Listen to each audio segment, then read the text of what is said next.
Alright, y'all. Are you ready for the episode? With so much backtracking, I kinda got lost and I know what the plot is. What do you mean backtracking? We'll get into it in this week's episode, FunUntitled, the podcast we serve with F you every day, all day. So we're going over Yashahime episode 44. The three girls made it back to the modern world, and the grim Kometo is coming the very next day. Ooh. I'm Minty. I'm Annie. So the reason why I say it backtracked a lot, because the three girls go find Kirin sensei, aka Towa's homeroom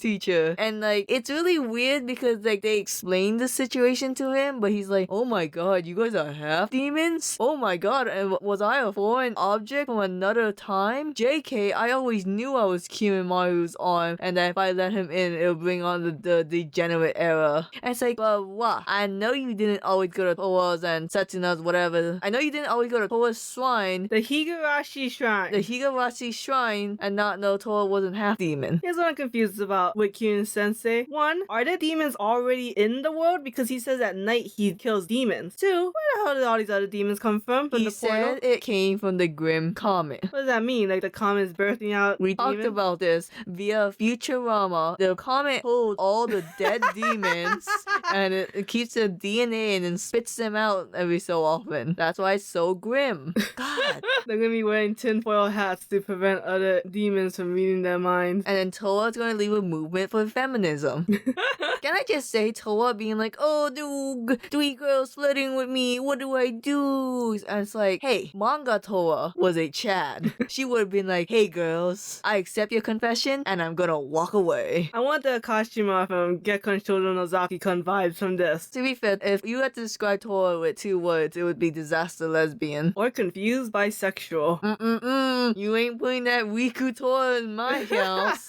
Oh, by the way, Riku's alive, yay. And he stole Rion, yay! Now, Kirin Mario can't raise Rion with his right arm. Why was he even bringing Rion? Shut up. He was bringing Rion so that Rion can possess Toa. We talked about this. Yeah, but I don't know, it just seems weird. There better be a good-ass reason why Akuru brought the three girls to the modern era and didn't just bring Inuyasha. You know, the man with a sword that can go to the netherworlds. Because it had to be a half demon who could transverse time that hasn't already done it yet. And doesn't have a penis. And isn't in love with a stupid woman. A human woman. Also, yeah, by the way, my boy Buyo's still alive, so I can't believe that cat is alive and moving. I can't believe that the creators of Yashahime refuses to change anything of Yashahime to diverge from Inuyasha to the point of reusing the same villains. I can't believe Papa Soda is still picking up the bad habits from his grandfather, who also should not be alive.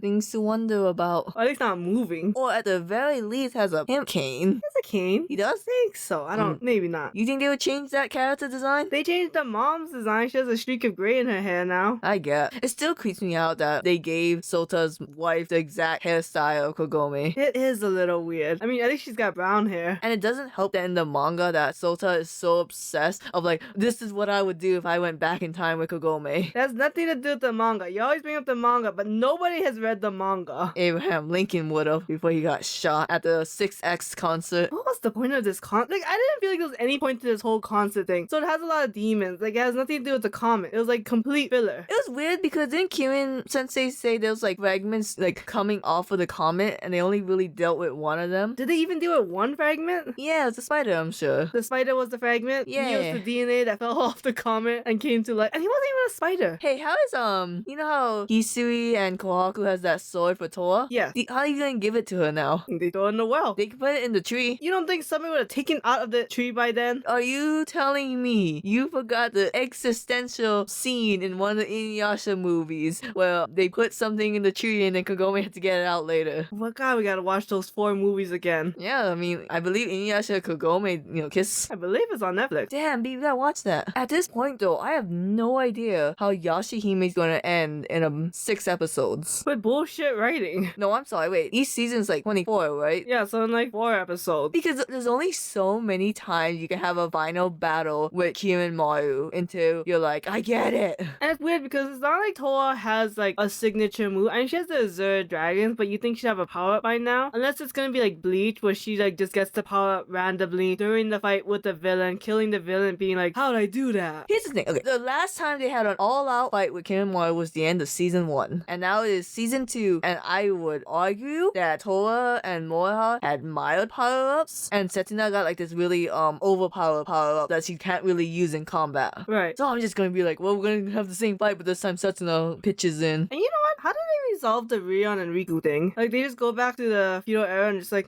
living my life. Yeah, Rion raises Riku. And it's like, you know, I was in love with a girl named Toa. Like, yeah, I know. I was gonna take her body. Stop telling me to make new friends. Tell them this story about how you're a simp. Yeah, pirate, get a crew. Travel the 7 seas. My god. Okay, if you had to do one change to Riku to make him a more compelling love interest, what would it be? Besides making him a lady? Yeah, besides making him an important lesbian, whatever. Hallmark. Because Kagura barely interacted with Shishomu, and that was a better love story than this shit. I think Riku his story just needed to be much clearer. Because it was just so convoluted, and then like, you never really knew what side he was on. Like, was he on Zero's side? Was he on Kirimaru's side? Because like, okay, now he's not, but like, was he ever like on Zero's side? And it's like, why did the falling out? There's just no clear story. There's no motive for him, and he just kind of was like wishy-washy and doing whatever he wanted. So kind of like we needed him to have a direction, and then to diverge from the direction if it meant making Toa happy, to show like, oh, Toa's special. But because Riku was always wishy-washy, it was like he's just kind of doing things on a capricious whim. You know, also didn't help when Kirimaru and Zero kind of just pushed them away, being like, get out of here, you're useless. And then Riku was like, well, I got nothing to do. Come here, Toa. And then Kirimaru's like, wait, no, come back. I miss you. Rihanna's like, how about you stay with me instead? Huh? Protect me? You got a fatherly instinct in you, right? I mean, Kirimaru didn't have, but I gotta assume it came into you. Like a little puppy. All right. Oh my god, wait, Toa and Riku can raise Rion. Alright, we're done here. So join us next week where we get to see the Black Heroicals. Shut up. Never.